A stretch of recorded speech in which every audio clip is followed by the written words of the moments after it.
యమదొంగ సినిమాల చిన్న ఎన్టీఆర్ పానాన్ని యముడొచ్చి తీసుకుపోతాంటే నరసింహస్వామి బిల్ల అడ్డం వచ్చినట్టు తెలంగాణలో కొన ఊపిరితోని ఉన్నోళ్ళ పానాలు పోతుంటే సర్కార్ అంబులెన్స్లు కాపాడుతున్నాయి. ఫోన్ కొట్టిన ఆరక్షణంలోనే రయ్యమని ఊరుకొచ్చి కొన ఊపిరితోని ఉన్నోళ్ళ పానాలు తీసుకుపోతున్న యమభటులకు అడ్డం తిరిగి ఆపుతున్నాయి. అందుకే అంబులెన్స్లు ఫేమస్ అవుతున్నాయి తెలంగాణలో. ఎంతగనం అంటే ఇగో గింతగనం.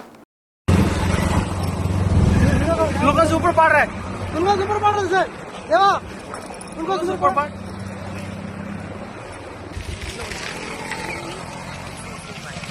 या या डोरने क्लास फिर आज आपस में हमने सर ఎంత చక్కదనంగా ఉన్నాయో చూడుర్రి తెలంగాణలో అంబులెన్స్ సర్వీసులు. ఫోన్ చేసిన ఎంబట్నే గంటన్నర టైం లోపట్నే కుయ్యు కుయ్యు అనుకుంటూ ఉరికొచ్చింది. మరి అప్పటిదాకా ఓపిక పట్టాలనా వద్దా? కానీ ఆగకుండా ఇగో గిట్ల పేషెంట్ చేతికి గ్లూకోజ్ బాటిల్ పెట్టి ఒకరు దాన్ని చేతిలో పట్టుకొని బండ్ల మీద తీసుకొని పోతున్నారు. నడిమిట్ల అంబులెన్స్ ఎదురై మేము స్పీడ్ గా వస్తూనే ఉన్నాం కదా, మీరెందుకు బండి మీద తీసుకొస్తున్నారు అన్నట్టు పేషెంట్ ను బండెక్కించుకొని దవాఖానకు తీసుకొని పోయింది. మస్తు తొందరగా అనుకున్న దానికంటే ముందుగా ఆపదల ఆదుకునే తానికి అర్జెంట్ గా అంబులెన్స్ వచ్చినందుకు ఆ బుజ్జి పానం పోయిందట. ఎంత మంచిగా పనిచేస్తున్నాయో చూడుర్రి అంబులెన్సులు.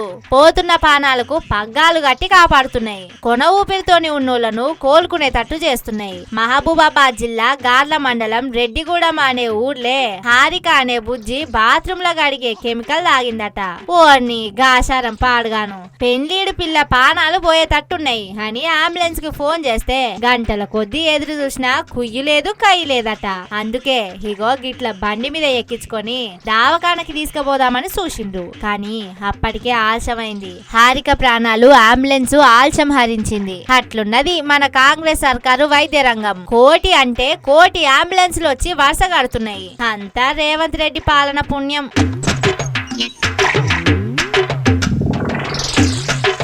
Oh!